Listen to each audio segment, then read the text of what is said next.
sound of my voice. I heard the do. So I think we're ready. Nope. You didn't hear it? And we are. I've got the faces on the screen. Mm-hmm. I've got the noise doing the noise thing. We're back in action, baby. We've always been in action, Gavin. Again, the recording started 3 minutes ago now. The recording may have started 3 minutes ago, but the live stream did not pick any of that up until this very moment. So just calling that out. Neat. Your little name isn't... What do you mean my little name? I don't think it's going to. So on the live stream... Are you saying that my name's little? Are you criticizing the size of my name? No, in the recording studio, that's what it's called. Environment? Yeah, I have to take a screen grab of that. Right. And then crop the screen grab, right? Okay. For the live stream overlay to work. And your box has you cut off in the middle of the letter U right now, but I can't widen it. Why? I can't widen it anymore because my little overlay box is too boxy and not rectangular. And it's something I need to fix and just haven't gotten around to doing. So you're saying that the listeners think that I am Ussel? Honestly, they could think you're asshole. It doesn't even look like you can't see the other side of the U. So they could think you're asshole. They could think you're Issel. They can get in line. Issel, but it would be a weird eye. They would be in. I would like to say that they would be in good company, but if people think that about me, then clearly, I'm not gonna. They're terrible company. Yeah. So, yeah. That's my spiel. That's why I was trying to finagle it, and it just wasn't working. So I'm sorry. Okay. I messed you up real good. That's okay. Gavin, I'm low stress. Low stress? Why are you a little stressed? I said I'm low stress. Oh, low stress. Low stress, Gavin. I'm glad to hear that. I was a little stressed that you were a little stressed. Now you're stressing me out, Gavin. My stress levels are increasing because of your perceived amount of my stress causing you stress is now increasing my stress. But you said you were low stress. I'm medium stressed. Good job. Okay, Keep it up. Why I'm going to high stress. Why were you low stress? You were about to tell me and I cut you off. Well, gosh, classic Florida driver cutting people off. Hey, you told me that the Midwestern merge is to literally cut someone off as close as possible because they're going slow in the left lane. Mm-hmm. Yep. Happens. And you're telling me Florida cuts people off? No way. Absolutely. That's something else we're good at here in the Midwest, is assuming that we're special and we're the only ones that can do terrible things to each other. Florida takes the crown with that one. Ooh, well, hey, you know what you can take, Gavin? I'm not gonna say it because I know what you're about to. All right.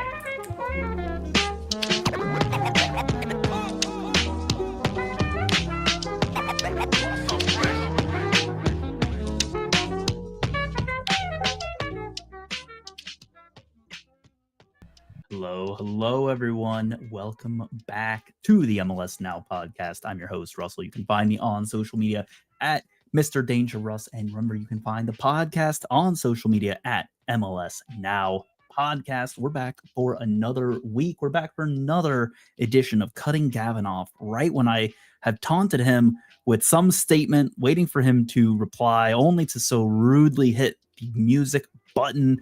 Every time. Sitting there in the corner, now rudely cutting him before I've even had a chance to introduce him or his social media handle. You can find him on social media at LionsBlog1. It's Gavin. Hello, Gavin. Hey. I knew you were going to cut me off.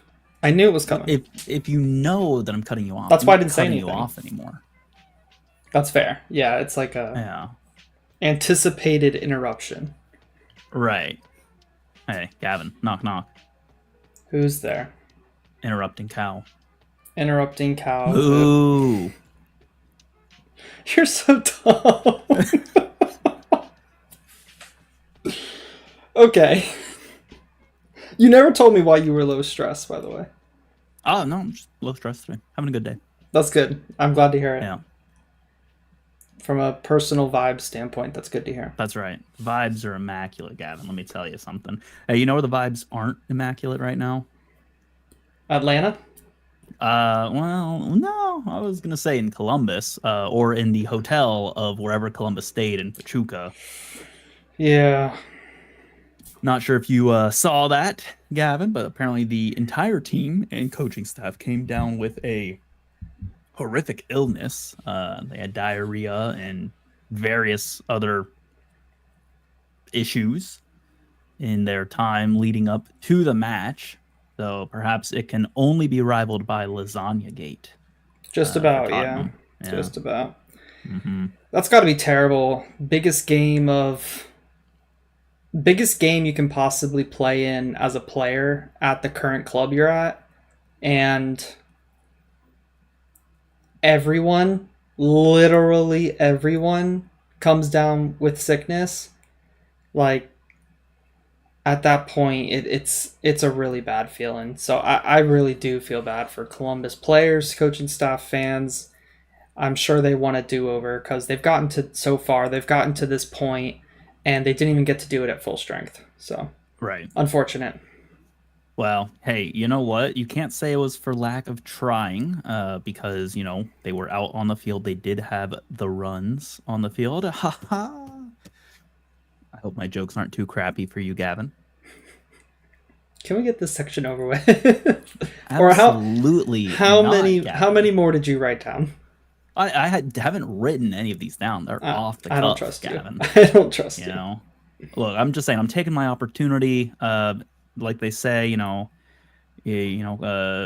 shoot or get off the pot. So, all right, 3 strikes, you're out. Come on. No, Gavin, I will not flush away this opportunity. Okay, you got me. That was a good one. 4, you're done. No more. Are we getting started? Gavin, we've already started. We're talking about the big story right now. Columbus, they did not win in the final of the Champions Cup. Seattle remains the only team to have won it from MLS. Now, this is an interesting one because we talk about how these teams from Mexico have this huge roster spend, right? Pachuca has half the roster spend of Columbus. And yeah, I mean, look, discount, if you will, the sickness, right?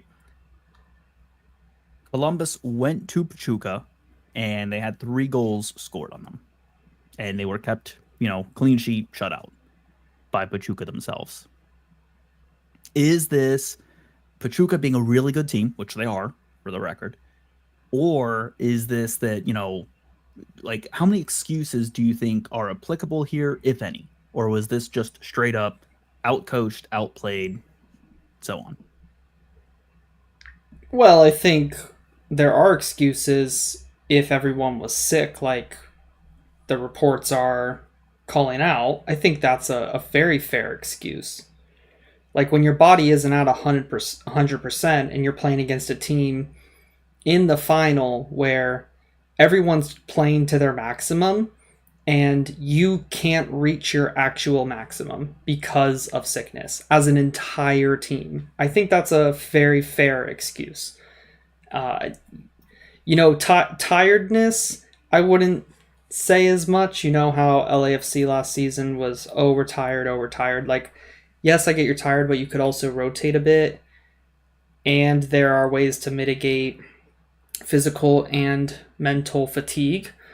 But when you're physically ill, like, what are you supposed to do about that? So I think that's a fair excuse. And it's just frustrating, I guess, that all the talk has been about the money between the two teams, because I feel like we didn't even see a fully fair contest. Perhaps not. Do you think altitude played into it at all? I mean, look, Pachuca's stadium is at 8,000 feet of elevation, which, fun fact, Ohio is less than 1,000 feet of elevation. So that is an altitude change of more than a mile. And there were clips of Columbus trying to prepare for that as well. And I think reports that they were sleeping in high altitude. So they were really trying, like tents or whatever. So they were really trying to get prepared, be ready physically for the game. And again, you're not physically ready because of illness, and then it's a different environment, high altitude. I mean, just from my own experience, I stepped foot in the Salt Lake City, Utah airport, and I could barely breathe. And I'm obviously from an elevation of 0 here in Florida, but just walking through the airport, I was struggling for breath. So like, it's definitely a different experience. And to play a final where everyone is playing at full intensity, like, it's tough. It's tough. So I think that did play a part as well. Yeah, I know from my experience on a trip to Mexico City, I was in Santa Fe within Mexico City, and that's as well, I think, elevation 8,300 feet thereabouts. Okay. And I felt fine the first day. I was like, man, this is nothing. And then just like the next day, I was out of it. I felt sick to my stomach. I felt woozy. I had to take like some Tylenol because I was like, my entire body is killing Yeah. me. Yeah. And I was like, am I dying? And I went and like I looked it up and I was like, oh, I'm suffering from elevation sickness. Okay. Yep. So I do think that's also an excuse. I think it's actually extremely unlucky that this year's final was played at Pachuca Stadium for That's fair. Columbus. Very fair. Because are they? I guess they're not doing neutral venues in the future, right? They just pick a team. I have no idea. I don't know how Couldn't they tell you. select it. I don't know what the criteria is, but I think it's unlucky. If Columbus was at home, I think it's a different story. But That's probably fair. Yeah. I mean, they probably don't get sick. They definitely Well, don't have to deal with the altitude change. That's Pachuco has to deal with that, going from high to low altitude. oh, they So would be fine going from high to low altitude. there's no effects at all for high to low. Gavin, your lungs are adjusting for less oxygen in the air, like Oh, not okay. adjusting for more I don't oxygen know in how the air. anatomy works. Don't ask me Oh that my stuff. gosh, read a book, Gavin. Come on. Get No. on WebMD, go get on social media. There's plenty of social media Google doctors that'll tell you everything you want to know. No I don't want to promises that know it's any of it. right, but Okay, so I think that's all I have to say on it. It sucks. They got smacked right. 3-0. Made MLS look bad, but hey, they were in the finals, so They gotta were give in them the props for finals. that. They did make it that far. There you go. Well, till next year then. You can close the book Yep. on Champions Cup for the next 10 months. How 9 months. Pachuca's won it an absurd amount of times, haven't they? Like, I aren't think it was they? like their 6th or 7th. Yeah, like nearly the like Real Madrid of CONCACAF Champions Cup. No, I think that's Club America. Is it really? I think Club America's won it more than anyone else. CONCACAF Champions Cup history. You can fact check me on this. I will fact check you. I'm looking. While I transition us Yep. away from the big story, Gavin. Okay, so we're sticking with Okay, this America format. Club America has 7, Cruz Azul has 6, Pachuca has 6. Okay. Well, now that Pachuca's got 7. No, Wikipedia already counted this year's. Somebody already updated it. Interesting. Okay, Yeah. well, And this does count the older versions, so LA Galaxy has 1. okay. Excellent. Well, Seattle Okay. wasn't the first then. anyways. So, Gavin, I'm transitioning us. We're going to stick with this Wednesday format, I guess Thursday format from last week, where we just kind of hit on some notable matches and some really good talking points. So, I've got 5 matches for us to talk about today, Gavin. You are more than welcome to throw in additional matches as we go along if there's one you want to talk about. However, We, of course, have our correspondence corners. yes, we do have correspondence corners that we will hit on, and if we don't talk about that match specifically, we will review when we have a dedicated segment somewhere in there for correspondence corners. So, Gavin, here's 5 titles. We have Death and Taxes, Tug of War, Royal Rumble, Hung Out to Dry, and They're Cooked. You didn't do Red Delicious? That was a good one. Come on. Here's the thing. Come on. Gavin. That's an episode title, not a game Yeah. title. Okay. Whatever. You can have a Red Delicious game if you want. Gavin, would you like to add any game titles on there? If one of them, if not one of your games is NYCFC, then I'll do Red Delicious for that. Even though there were no red cards. Okay, well, we're going to start off with Death and Taxes then, which is NYCFC 5, San Jose 1. Oh, so, Russell. Yeah, interestingly enough, the Yankee Stadium tax, I don't think had anything to do with it this time. That was the San Jose tax. Yeah, that was the San Jose is not the greatest team in the world tax. Just gonna throw this question your way. Is Luchi Gonzalez the next coach to get fired? He's on the radar. Gary Smith, and as of today, we've seen Gonzalo Pineda. Could Gonzalez be number 3? He could be, absolutely. And the reason I'm thinking that, obviously just the poor form, but also my main takeaway from this match is New York City FC went 2-1 up with probably 15 minutes to go, 13 minutes to go. And San Jose just crumbled. Just absolutely gave up. There was no heart left in the game. I don't know if we're going to talk about it, but look at the difference between San Jose and Montreal when they go 2-1 down. I mean, Montreal fights back, gets it to 2-2, and goes on to get the draw. San Jose away from home goes to 2-1 after being in a tied ball game, and they just absolutely crumble. Some of that is down to NYCFC for sure, but to let in 4 goals like that at the end of the game, it was just really, really poor from them. And I think the players kind of gave up. 4 goals after the 80th minute. I just fact-checked myself. It was the 80th minute when the second goal went in, and this game ended 5-1. Yeah. So for me, the San Jose players just kind of threw their hands up, and that is the sign of a coach leaving. When players just give up fully, even in a close game when it goes down to 2-1. Very possible. I would like to note, Gavin, here's a player that I want to call out. What player subbed on for NYCFC in the 75th minute? Maxi Morales. Yes. He did change everything, yeah.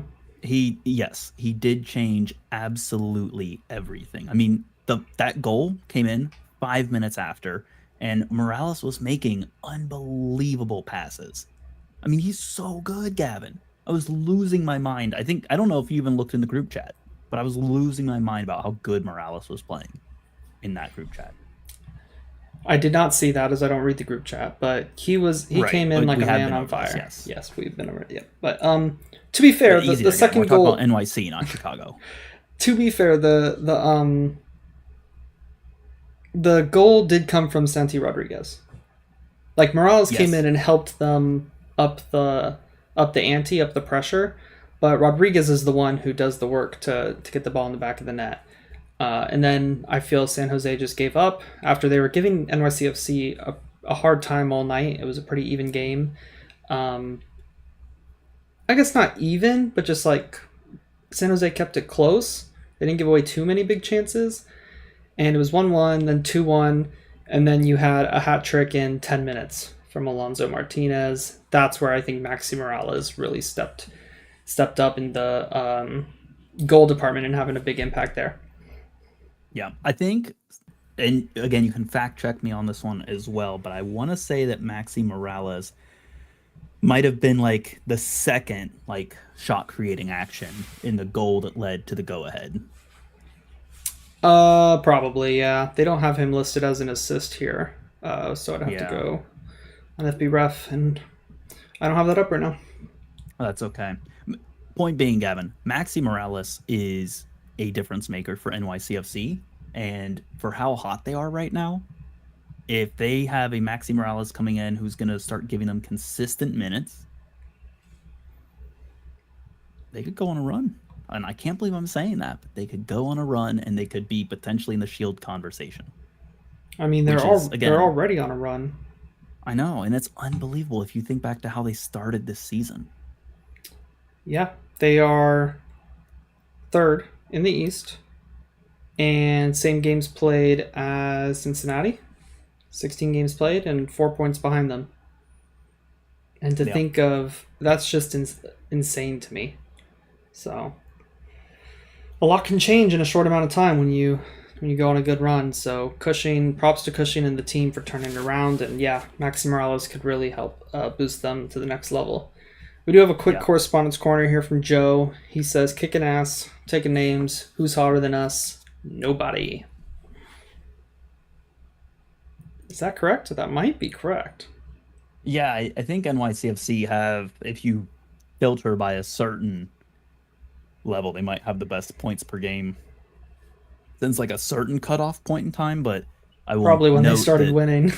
Yeah, but I will note that Cincinnati has the best points per game across the entire league for right now. So they, NYCFC and LAFC are on 5 wins in a row. Just pretty good run. There's some hot teams in the league right now. Hey, side note, and I want to give this guy some recognition as well.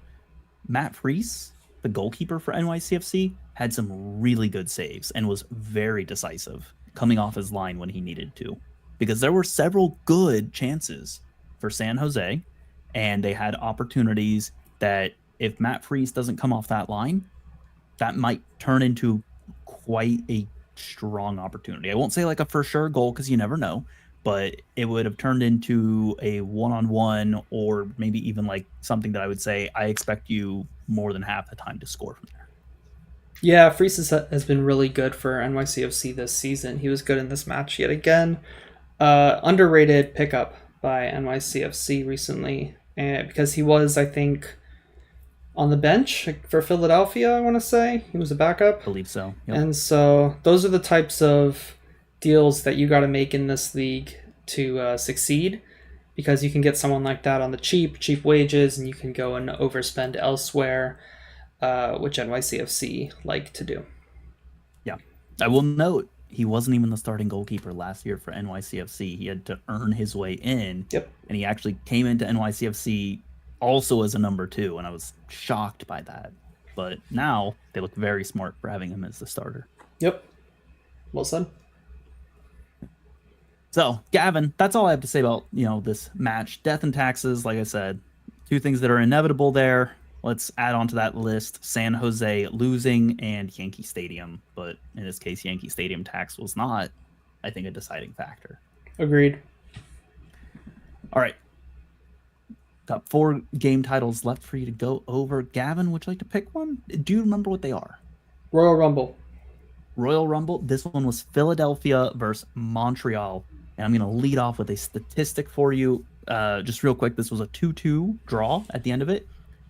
There were 21 fouls whistled in this game. Damn. There were 3 yellow cards, 2 red cards. Royal Rumble is definitely a good summary of this match. Yeah, this was a physical match. There were multiple physical matches, but this one was the one that seemed to have the cards all piled into it. And weirdly, almost as many reds as there were yellows. And I think the Montreal player was a double yellow. So if you really think about it, Gavin, if you bump those 2 yellows together into just one card, it kind of is like 2 and 2. Yep. Gosh. Philadelphia at home, they have issues. There's enough data points now to be like, what's going on? Like, I don't know, recently in this league, I feel like we've seen teams just really start to struggle more and more at home. The stereotype was everybody wins their home games, the away games, you kind of throw them away.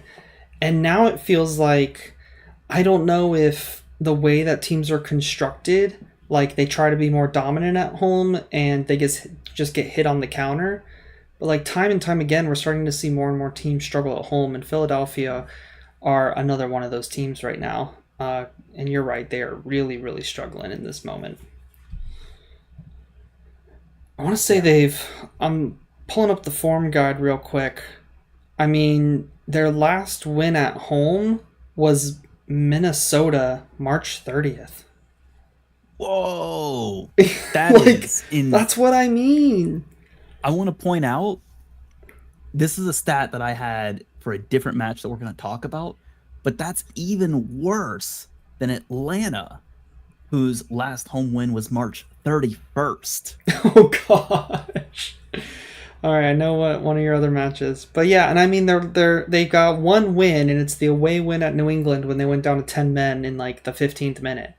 So like, yeah, does that even count? I don't know. So, but yeah, it's against New England.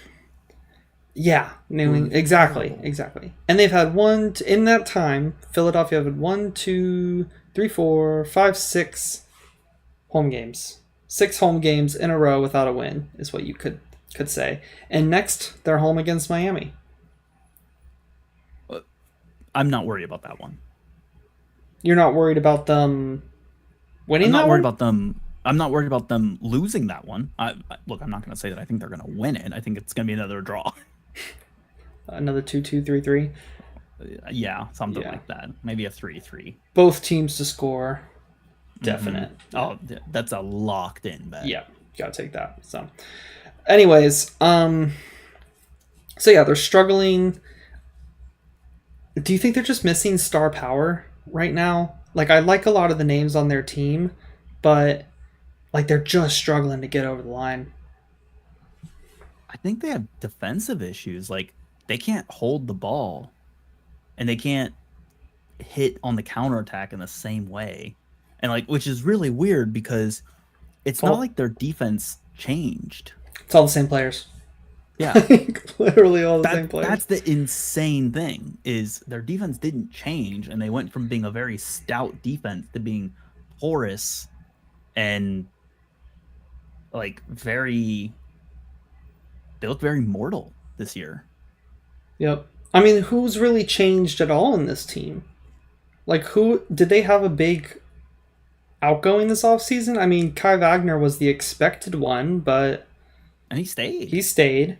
Bedoya is still around. I can't say that I've said Kai Wagner's name much this year either. No, he hasn't been his same self for sure. And they have had injuries at the back. But it feels largely the same team. Yeah. Carranza down with injury seems to be the biggest change. Missing Carranza. Right. Ure still there. Gazdag still there, still knocking in penalty kicks like a champ. Except for against Orlando. Yeah. Yeah, I guess, yeah, so Philadelphia are struggling big time. It confuses me big time. Maybe I really have to pay attention to them next week, see just what's going wrong. On the flip side, for Montreal, good going away to... Yeah, good resilience. I called them out for sure when we were talking about the other match. But again, down to a red card, go 2-1 down. They claw their way back into the match. They're struggling with injuries this season. They're down on their luck, and they're still fighting. They're still trying to win the games. So I really have to give them credit for this performance. Well, now, in fairness, Philadelphia also gets a player sent off. Well, yeah, but you could have been San Jose and you could have just thrown in the towel. You know what I mean? Like, that's what I'm saying. But I mean, I think the goal comes after the sending off. So like, it's been leveled up, 10 men, 10 men, and then they score. So it almost makes me wonder, Gavin, if Montreal did not have a player sent off, would Philadelphia have gone up 2-1? Would they have gone up at all? Right. Yep. That's a good point. Because the sending off happens, they go into halftime, and then Philadelphia scores 2 goals in like 2 minutes, coming back into the second half. Mm-hmm. So, I mean, it took them time to even break down a 10-man Montreal. Yeah. And I'm sure they really just came out really aggressive and it looks like too aggressive for sure with the red card. But I mean, we have a comment in the chat. Arsenal Seattle fan says, "Where's Kevon Sullivan? He signed a pro contract but still hasn't appeared." Good question. I think we will see him this season. I think so. Do you want him in right now? No, I think this would be the worst time to bring him in, because there are high expectations on him. He's 14, maybe 15 by now. 14. I don't know his birthday. And like, that is just insanely young. Like, honestly, when I say I think we'll see him, it's probably like 1 or 2 bench appearances. Like coming off the bench, not being on the bench, but coming off the bench and playing. I don't think we see him get a start. I don't think we see him play significant minutes. I think that's for 2 years from now. He's just too young. Interesting. I think it would be detrimental to his career to throw him in right now, and dangerous if you throw him in to try to be a significant part of the team at all this season. I think he gets some run out post summer, because like a start or even consistent, bench appearance minutes, even if it's like 10, 15, 20 minutes. But I think you're going to start to see him post summer, because Gavin, you have coming up here. He is, but here's the thing. Philadelphia has never been shy about utilizing youth. We saw them lean heavily on youth in the COVID years when they had players that were unavailable. And on top of that, you have so much in the way of fixture congestion, especially with Leagues Cup coming up, Copa America, you have Euros. And granted, I don't think Philadelphia will suffer from losing too many players to Copa America. I think that's not necessarily going to be a big concern for them, but still, MLS is going to be squeezing in a pretty good number of matches down that stretch. And if Philadelphia want to maintain any sense of, being healthy or getting rotation and trying to preserve some sort of fitness for a late run at a playoff spot, or trying to get into form to go into MLS Cup, they're going to have to give time to players like Sullivan. And who knows? Maybe they'll bring in someone in the summer. Maybe they'll bring in like some, older leader type player to try and reset the culture. Maybe that's what's going on right now. I don't know. I don't know what's going on in that locker room. Yeah. But I think post summer is going to be the time that we're going to see Sullivan. Okay. I don't agree, but it is what it is. I don't have anything else in this match. Royal Rumble's a pretty good title for it, so props to you. Cool. All right. Well, hey, I'm going to go. We kind of already hit on it. We're going to talk about they're cooked. Atlanta 2, Charlotte 3. Atlanta lost at home. I kind of already spoiled the fun quiz statistic. They have not won at home since March 31st. Yeah. And this match, do you think this match got Pineda fired? No. Or do you think the firing was always coming and they were just working out details, even with the Miami win? I mean, Bryce called it in a correspondent corner a few weeks ago, where he specifically said they were going to look at this window of having a week off to have 2 full weeks. I think that's genuinely what they did. They just waited until they had this opportunity. And I even put out a tweet earlier today saying like there might be other teams who might take advantage of this. There's only 4 games this upcoming weekend. So there's either like 4 or 5. I can't remember off the top of my head. I think it's 4 though. And so the teams that are struggling and have these 2 weeks, I think I was going to say some of them, maybe all of them at least took a look at it and thought about taking advantage of this break and firing the coach. Teams tend to do that. San Jose and Orlando were the other 2 that I called out, because they're the teams that are struggling and they aren't playing this upcoming weekend. So Orlando are struggling. I don't have Orlando in my list of matches. Just a little spoiler there for you, Gavin. But yeah, it's a pretty boring one. yeah, but I think you're correct. This could be a prime opportunity, and you have coaches coming available in Europe. Like if there was ever going to be a time to get your toes into the water Mm-hmm. and sell a coach on a project, it's right now when you're maybe not trying to fight to buy them out of a contract. They're open, they're looking for an opportunity, and they're at least going to answer your call. Yep, the market is hot for sure. And Atlanta are a prominent place to come. They like to spend money. They like to get stars. They've got history of selling to Europe. They've got history within the league already, winning Open Cup and MLS Cup. They have big ambitions, strong ownership, yada yada. They're really, if you're coming to MLS, that's one of the teams that you're eyeballing as a head coach that you want to go to, because you know that you're gonna get some backing financially. It's a marquee market. Yeah, and for even sure. with how bad Atlanta have been at home, they still had, I think it was reported, 61,000 people at this match. Yeah, it probably isn't talked about enough just how good their attendance numbers are. Like I think that's And Gavin, absurd. this Because they've not attendance been number, good. it could have been even higher. I don't know if you saw that the city of Atlanta had a water main break that has taken Yes. water out for vast. Mhm. Yeah, they said on the broadcast initially was projected to be a higher number attending, and some people were kept away because of the water main break. Yep. It's 61,000 being a, oh well, it's not what we wanted, but like it's still pretty good. Attendance is insane.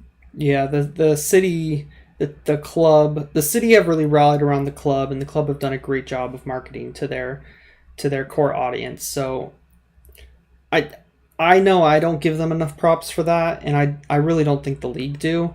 So I'm gonna give them their props today. So I appreciate you calling that out. Again, Arsenal Seattle fan Cruz Azul interested in Giacomakis. That is correct. Honestly, all signs are pointing to that's going to happen for around 10 million. What do you make of this? I mean, he's one of the better strikers in the league. He's had a good run at Atlanta. Don't like him. You don't like that he's leaving?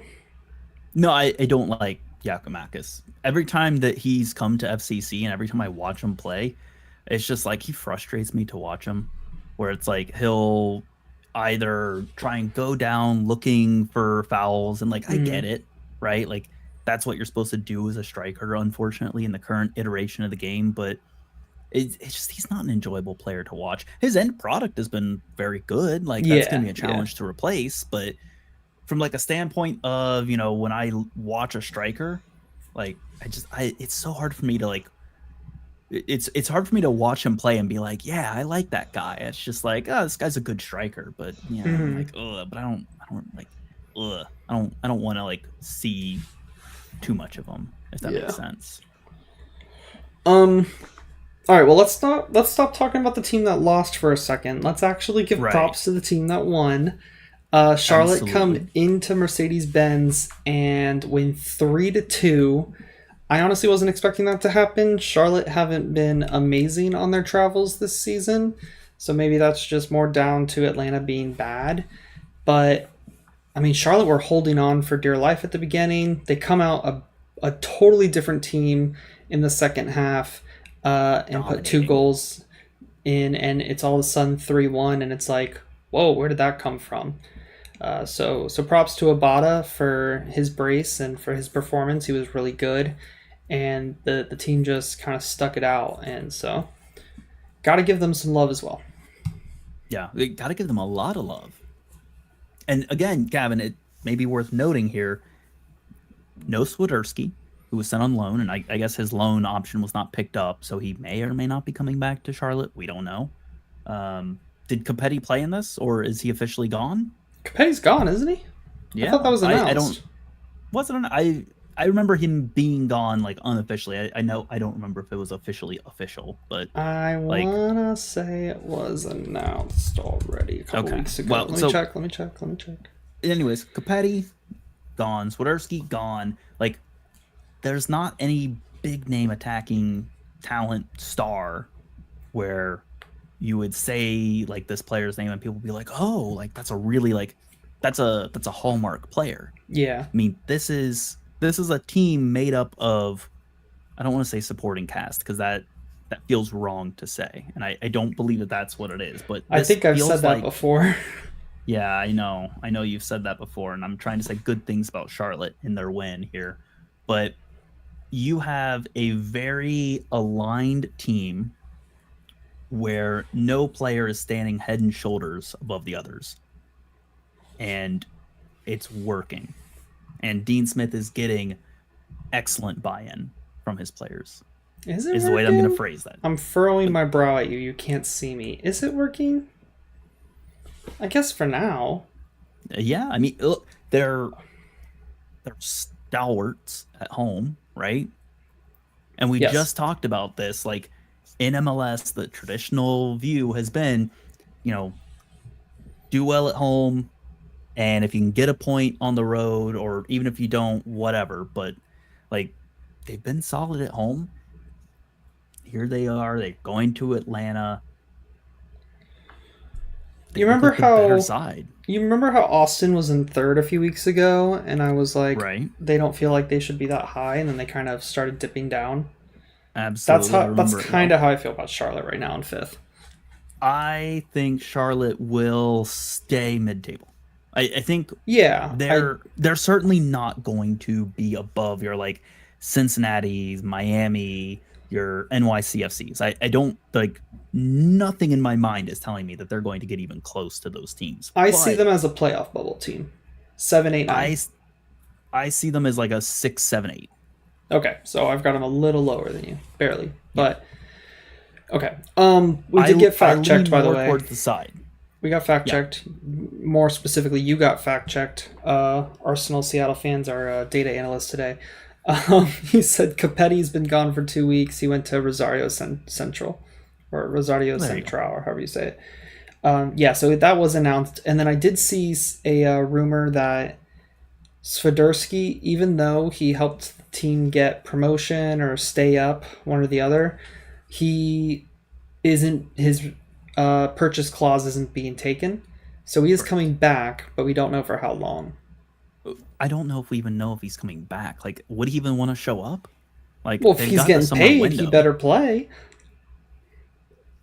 I mean, they've got the summer window coming up. Teams are going to be looking for him. I wouldn't be surprised if they try and find like another 6-month loan. Yeah, they'd probably try to get rid of him, but if they can't find anybody in the meantime, get out on the pitch and get us some goals.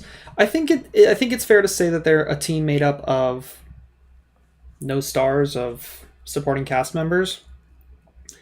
It's going to be hard because you need that next level talent to take you to top 4, get a home playoff game.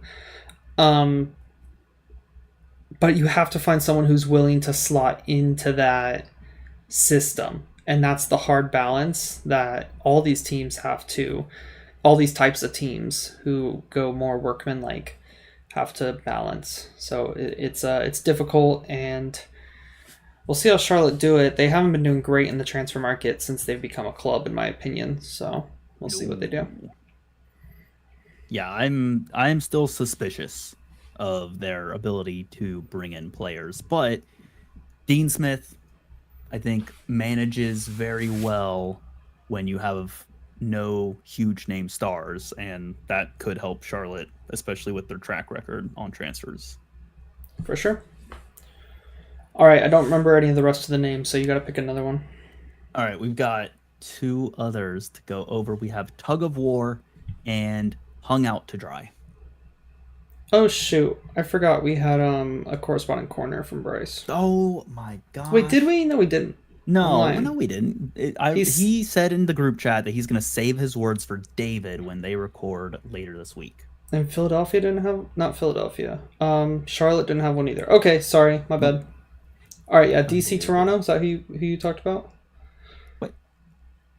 Who you moved us on to? Who'd you move us on to? I said I didn't move us on to Gavin. I said we got two more game titles. You got Tug of War or Hung Out to Dry, and I was gonna let you pick one. And I'm still willing to give you this opportunity, even though you are clearly trying to insert a game that I do not have on the schedule here. I'm just gonna answer one last question that I missed from Arsenal Seattle fan. He said, if you are Dean Smith, would you find a new 9 or go with Aguimeng or potentially go with Swiderski? I'd probably go with Aguimeng and maybe go for like a star winger. That'd probably be my strategy. Because I think Aguimeng's decent. Or like a striker winger. I don't want to spend too much time on it. Charlotte needs? No, yeah, they need a star. So maybe striker. Yeah. Okay, fair enough. I think you go out and get a new 9. Okay. All right. Your first option for the next game. Tug of War? Tug of War. Thank you. All right. Tug of War, we have Miami 3, St. Louis 3.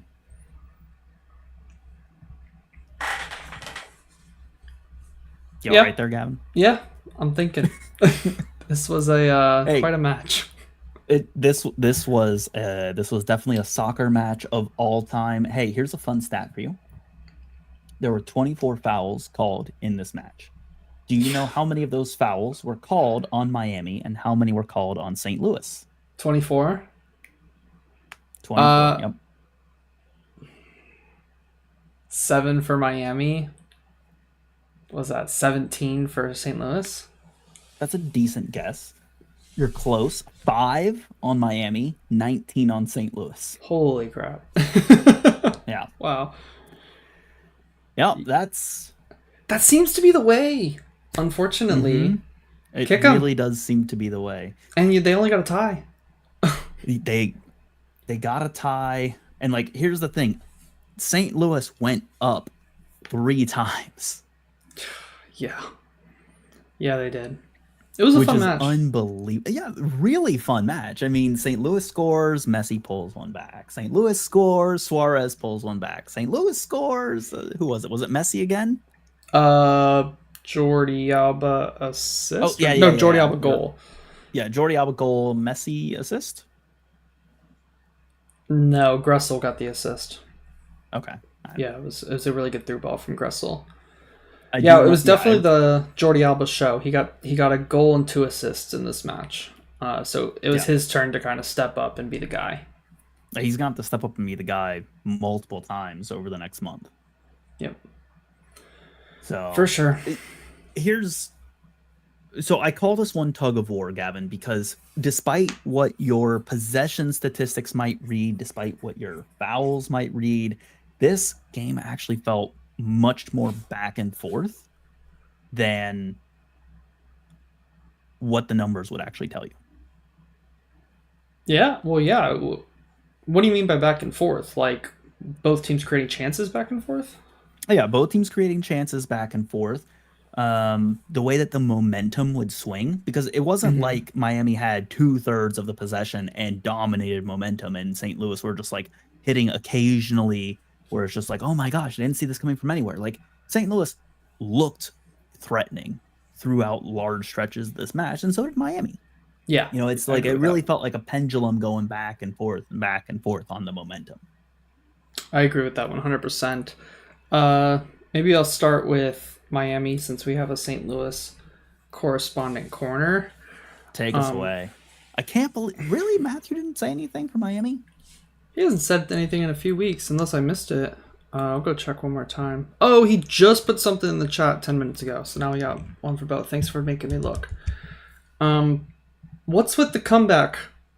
What's with the comeback kings with Miami? That's my main thing. Like, they are always coming back. I don't have an answer for you. It's like this very inevitable, like... It's similar to Manchester City in a way, where it's like every time Manchester City, or like Liverpool had it a few years ago as well, or even this season they had it at times, like every time they would go down in a match, it's just... you know they're going to claw their way back into the match. You just know. It's inevitable.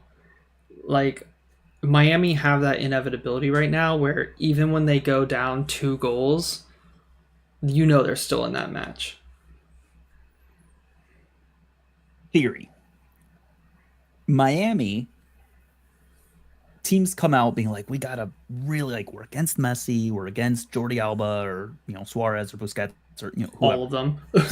Yeah, we're against prime Barca back here in MLS now. We need to go out, swing hard, get the first punch early, and they're locked in and focused on it. They get the first goal on Miami, and they're like, we're leading against Messi. And then they settle down. The adrenaline is wearing off. They're like, yep, Messi's really good. Or, like Miami has, these attacking offensive guys. We need to stay on our toes. And the style of play that they employed to maybe pin Miami in, to overwhelm them, now goes away because they're shifting to being like, okay, we got the lead. Now we need to change how we're playing. Yeah. Hold on to it, right? Hold the lead, yep. And then Miami comes and they score. And teams either are reeling, but going around like, oh my gosh, I can't believe we got scored on. We were playing defensive, whatever. Or, they say, oh, like, they scored on us. We got to go back to our, really aggressive style of play. We have to, like, push them back again, get physical. And they score, like St. Louis did. And then, again, like, I think something mentally has to be changing with these players where Miami gets scored on and they turn it on because they're like, okay, let's go. Like, they just scored on us. We can't let that happen. Whatever, right? Yep. And other teams are like, well, we just scored. We don't want to get scored on. So let's, change how we play. And so more space opens up for Miami. And you can't give them space. Yeah, I agree with all of that. I have the same theory. I've had it in my mind before. It's like, it's astonishing just how much of this match or this game, this sport, is like mental for the players themselves. Like, some of it is just all in the head. And like, right, players know when another player's got them beat. Like, players know when, like, it's Messi and he's coming to dribble up against you, and as a defender you're like, I have no idea what he's gonna do, and he can do whatever he wants whenever he wants, and I just pray that he takes too heavy of a touch or I can foul him and he doesn't get past me. Like, right. And so, yeah, you're going to step off a bit. He's got that gravity where players are going to come to him, and that's going to leave space for others. And so, like, in that moment, yeah, you start off hot, you start off aggressive as a team. You're amped up. You want to show the world, because the world's watching, that you're a good player, you want to play well. Everything you said, get the goal, step off, and then you start to, oh shoot, and then you get into that scenario more and more and more, and eventually you're going to give up goals. Plus Miami's off the ball movement is really good, I think, just as a team. I think that's a Tata Martino thing. I think he's coached the offense really well, because we saw them struggle with Messi last season even, in the attack, and so at times, and so I think some of this comes down to coaching as well. Their off-ball movement's really good. So I will say their defense is atrocious. Gotta sort that out. Yeah. Let's get into the correspondence corners. We've got Matthew Hanau. Thanks for calling that out. And he starts exactly where you were going. Here to make sure he gets recognition. Absolutely. Defensive transition continues to be a problem Tata Martino and Inter Miami cannot solve. Losing the ball in the midfield seems to always involve or lead to conceding a goal. Additionally, Tata Martino and his staff seem to keep pushing their players too hard, rush them back from injury. Benjamin Kramashi hasn't been the same since his injury, and Redondo went down with an injury after just coming back from an LCL tear. Recently, Redondo didn't seem fit to start, yet Tata started him anyway. However, there's some good news. Many players who people assumed were going to be called up for Copa America didn't. Example, Luis Suarez. He was on the pre-roster but didn't make the final cut. This is huge for Miami as he can create and score. I think it's huge for Miami that as he can create and score, he just hasn't seemed himself. I know he's scored in this match, but just recently we've seen a little bit of a dip. Maybe that's just mid-season form, like standard stuff. So maybe we see him step up in Messi's absence, but for sure that's a big help. Father Time is undefeated. He's coming. He's knocking. He's knocking pretty heavy on that door for Luis, for sure. All right, St. Louis. We didn't really spend a ton of time on them, so anything you want to say for them before we get into the correspondent corner? Berkey made some great saves. Yep. He's a pretty good goalie. Statement. Yeah. They did get a new center back in. Young Austrian player, I believe. They also got in the striker on a free. Toyhurt. We talked about him a little bit. That's right. Midweek. The pronunciation guide was messaged to you. It was. Yes, it was. But you promptly ignored it. I don't remember exactly what it was, to be fair. Yeah. But so they've got two new signings. That'll be helpful for them to push on here in the next few months once they come in mid-July. So I guess the next 3 months. On the field, they just seem so Jekyll and Hyde. Like, it's like they do one good thing, they do one bad thing. They do one good thing, they do one bad thing. And it's like they need some stability, it feels like. Even in this match, like you said, they go up, they concede. They go up, they concede. Like, taking the Miami juju out of it, like, guys, the season hasn't really been a great one. So I'm definitely looking for these players to come in and hopefully elevate them to the next level and just get them a little bit more stabilized. But very fair. We're far away from that. Anything else on St. Louis from you?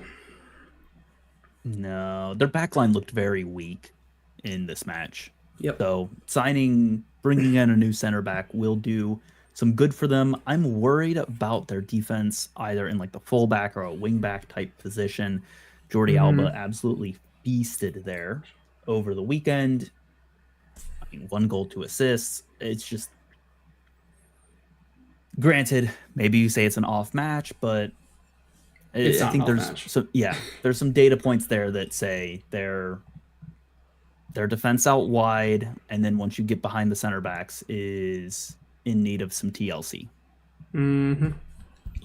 All right, let's get into Tyler's correspondent corner. Yeah, take us there. He says, on the surface, I'm proud of a team that can go toe-to-toe with Miami and have a win within grasp. Any points on the road are points to be proud of, especially as St. Louis sits on the outside looking in of a playoff position.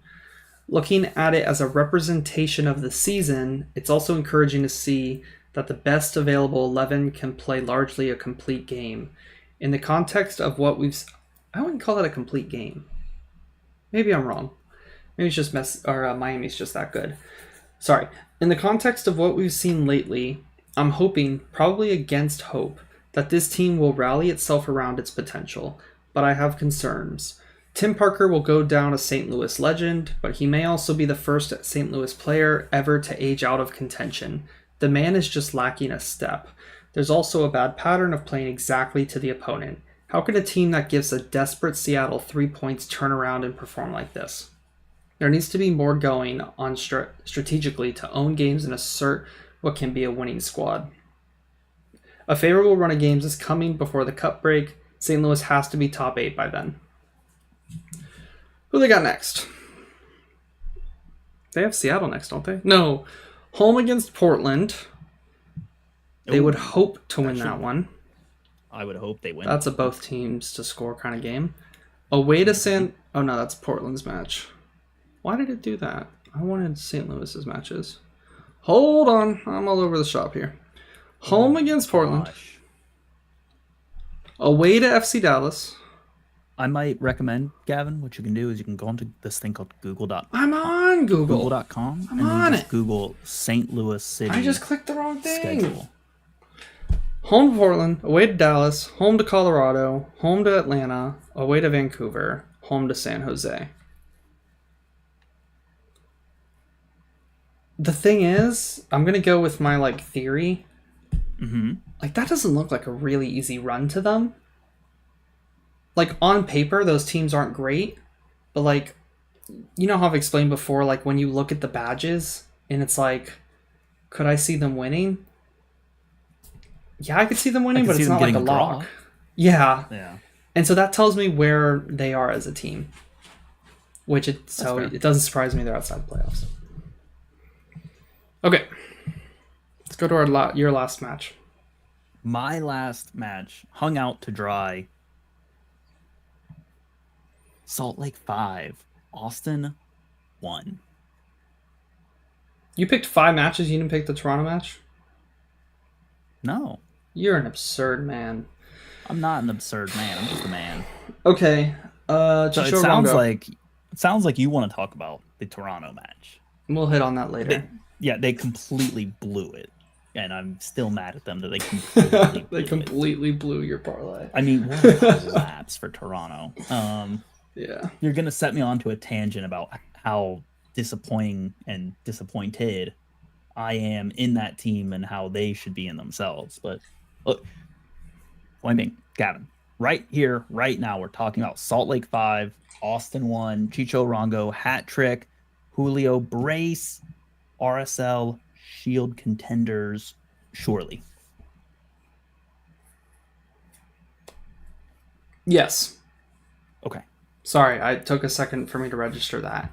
Yes. More Thank you question. For validating what I've said in the past. More spicy question here. Okay. Chicho Arango MVP shout?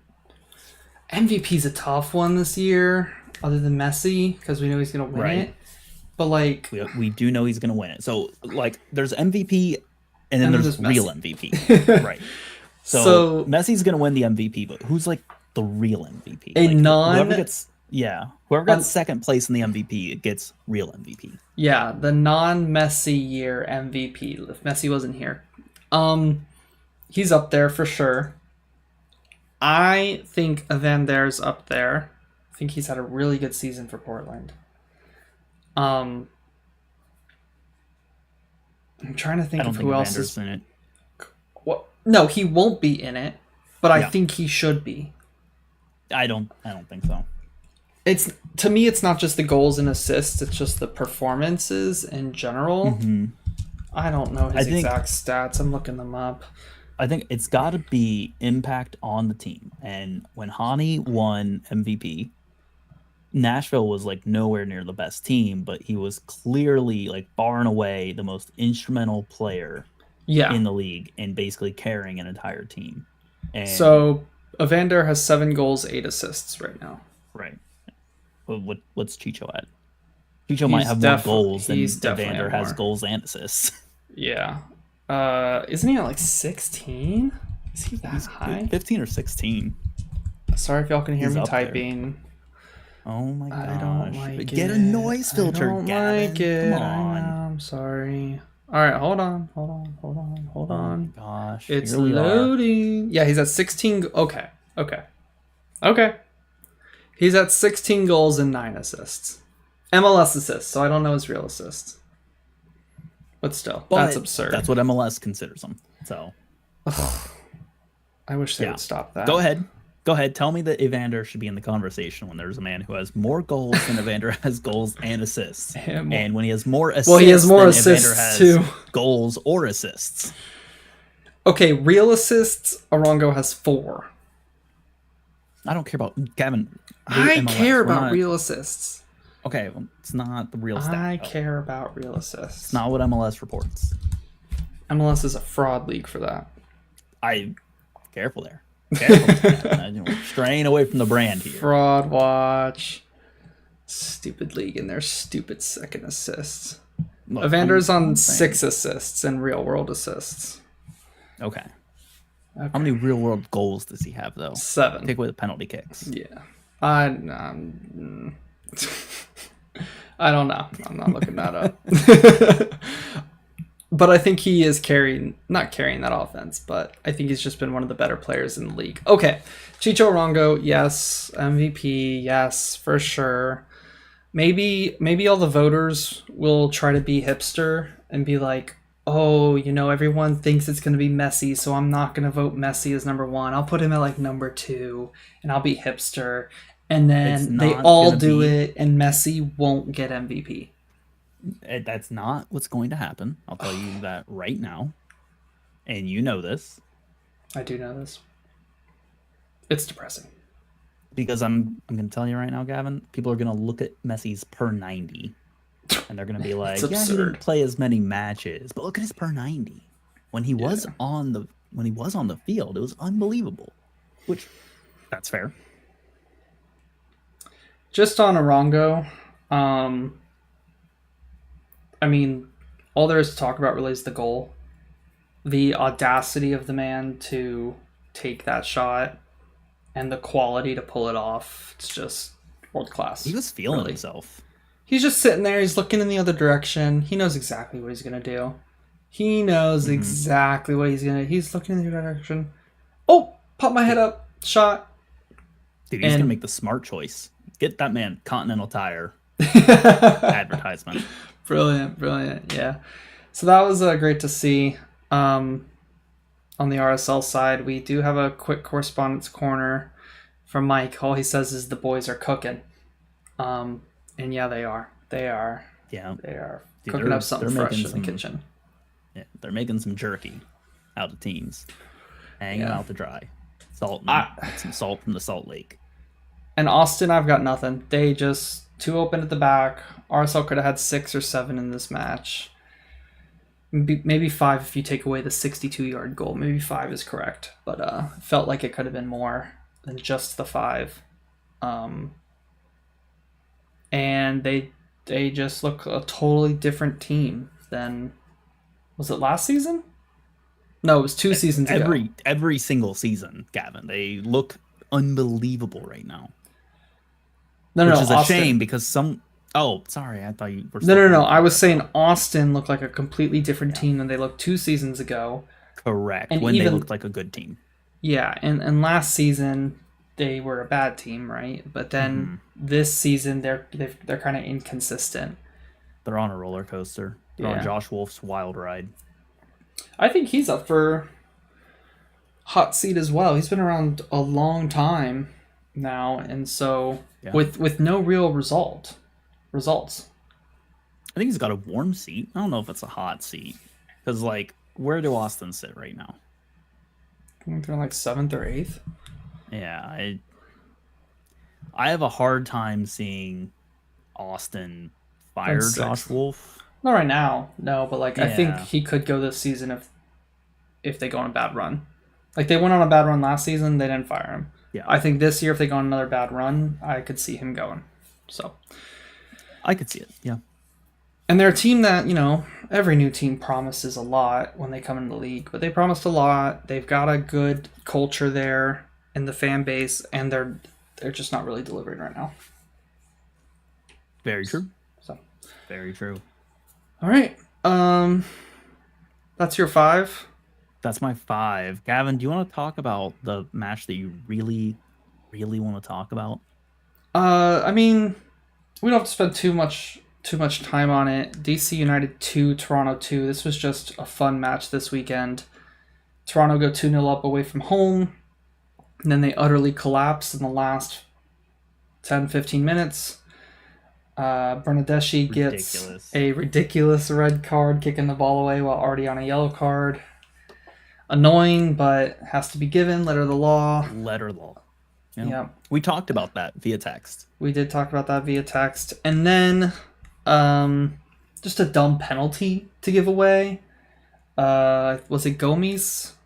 Just holding on to the guy for no reason. Like, the Toronto player was just going to clear the ball pretty easily. Instead, he holds on to the guy. The guy goes down pretty easily. It's probably a soft penalty, but it's given. VAR calls it.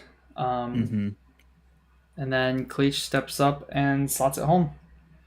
The main thing we have to talk about this match is Benteke didn't score either of DC United's 2 goals. Which is insane. So finally we have someone else stepping up. But just a late collapse for Toronto. One of the most notable collapses that I've seen in recent memory. Yeah. Yep. Feels like DC have a game like that like every season where they just have an insane comeback for no reason. Right. Well, they also have a game every season where they lose like 6-0 or 6-1, and I don't know if that one's happened yet. So it'll happen eventually if it hasn't. I can't remember. Yeah. That's mainly what I had on that one. So I guess I'll just go through the correspondent corners. Yeah. Take us away. All right. Let's see. We read through a lot of them already. Chicago. Yeah. I guess that gives us the opportunity, since they beat the Galaxy, to say there's lots of rumors about Royce. Mind-boggling. Heading to LA Galaxy. That was mind-boggling. I couldn't believe it.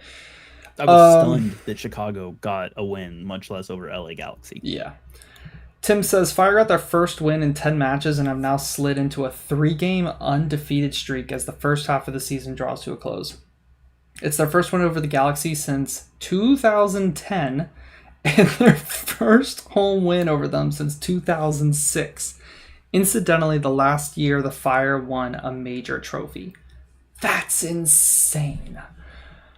Okay, the team isn't in contention for that, and is still 2 points shy of their previous low water mark after 17 games. So if they lost this game, that would have been their worst 17-game stretch ever. Damn, that's insane. Still 2 points shy of their...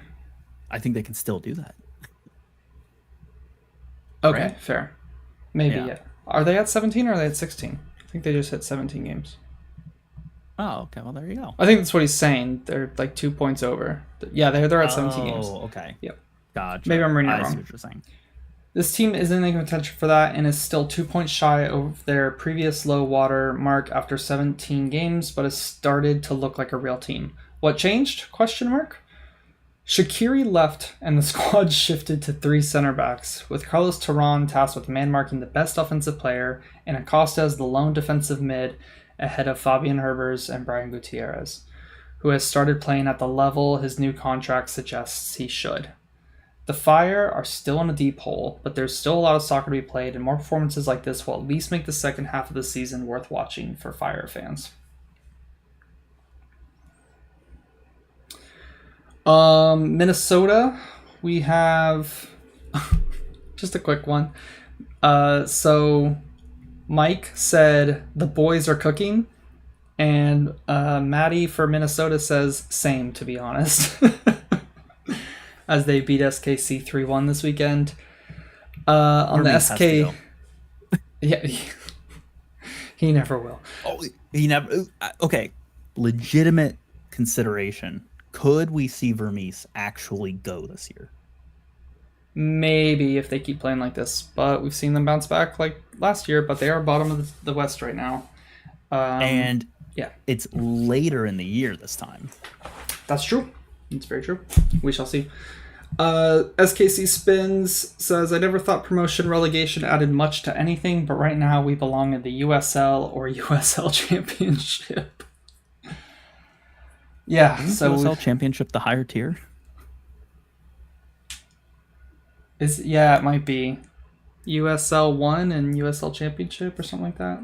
Well, it's USL Championship and then it's USL 1 and then USL 2, except I don't think that there's any movement between USL anymore. Anyways. They're gonna have movement though eventually, right? Mm-hmm. Well, they keep saying it and then ownership keeps trying to stall it, so I don't know. Matt Glenn for New England Revolution, who got a win as well. There were a couple of bad teams who got wins this weekend. Matt Glenn, Revs were able to take advantage of a Nashville team that had played just a few days earlier and come away with 3 points. In my honest opinion, the win was due in large part to Dave Ironman Romney, a healthy DeJuan Jones, Esmir, Carlos Hill, and the huge penalty save by Ivacic, which kept the Revs from snatching defeat from the jaws of victory. I think Coach Porter should still be on the hot seat and needs to win more than once every 6 games in order to hold on to his job. Yeah, Nashville had 26 shots in this match, had the goal from the penalty and still managed to lose. So pretty absurd. So on brand. So on brand. FC Dallas, they lost 1-0 to LAFC. And Melanie said, well, it's June, it's hot here in North Texas, and it's also time for the FC Dallas slump. Buckle up and be prepared for disappointment. It's probably not going to get better. That's depressing. Life of an FC Dallas fan. Yeah. And Devin for Columbus says, Columbus shit the bed. Yep. Which yes, I liked that one. Because Mm-hmm. that's quite literally what happened. And we had a late entry from Gary for Atlanta. 6 coaches in 7 years, including interim coaches. Optics aren't good. Makes you wonder. Boca out? The owner? No. That's Arthur Blank is the owner. Boca Negra? I thought he left. No, he's the counterpart to Garth Lagerwey. He hasn't left yet? No. They've been calling for him to leave for like 4 years. Ever since he's come in. Mm-hmm. Now, I'm pretty sure the other person that you're thinking of is the one that went to Newcastle. Yeah. I don't remember his name, but he was really good at his job. Yeah, well, that's why he ended up at Newcastle. Yeah. Hey. By the way. Yeah, tell me. I won my 3-leg. Oh my gosh. 3-1, baby. 3-1 now. 3-1, baby. Let's go. That's I crazy. also was very depressed come Sunday night as I cashed out on an eventual $1,000 worth of money, and I cashed it out for $71. But we live and we learn, and we hold next time, and we watch the L come in. Yeah, and we say, man, I wish I would have had that $71. Yeah, that's how it goes. That's how it goes. That's how it goes. Pray for me. What you got coming up for this weekend? You'll get it next time. Yeah. You know what? I haven't even looked at it yet. Let me just briefly. You read off yours. I'll take a look at what I'm feeling. I know there's not many matches coming up, so like honestly, I don't even know what my options are. They're not great. I picked just 3 straight up, and it looked pretty obvious to me. I just picked the favorites. So it's New England versus New York Red Bulls. I picked the Red Bulls. Yep. Even though New England are at home, coming off a win. Mm-hmm. The Red Bulls. Minnesota at home against Dallas. I picked Minnesota. Yep. And SKC versus Seattle. I picked Seattle, I want to say. That's what I'm taking as well. Okay. We're taking... Genuinely think it's the same. Yeah. I'm taking the exact same 3 bets as you because I'm going to be honest, I cannot in good conscience take anything different. Right. St. Louis over Portland. I think I did put... Oh, no, I didn't. The only thing I did was New York Red Bulls and then over 1.5 goals in Sporting KC Seattle and over 1.5 in Minnesota versus Dallas and over 2.5 in St. Louis versus Portland. So Red Bulls better win on the road is what I'm saying. I'm going to take... This is just like a fun thing here. Let me do like... Oh, I can't. I might take like an over 2.5 on St. Louis Portland. Oh yeah, that's what I did. Yep. Yep. That one's definitely gonna have 3 goals.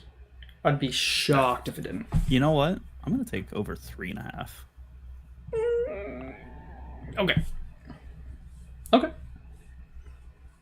Do you just be a madman and just over 5.5 it? Just a shootout? No. Neither team playing defense? No. I might do that just for funsies. Go for it. I don't even know what that would look like. I'm going to take over 3.5.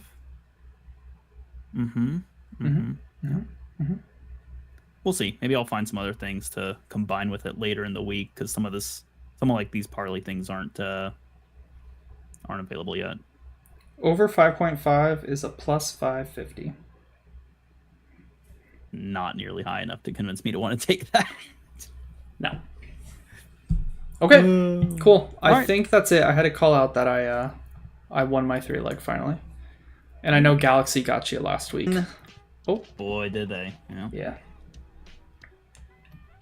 That's all I've got. I'm wiped out.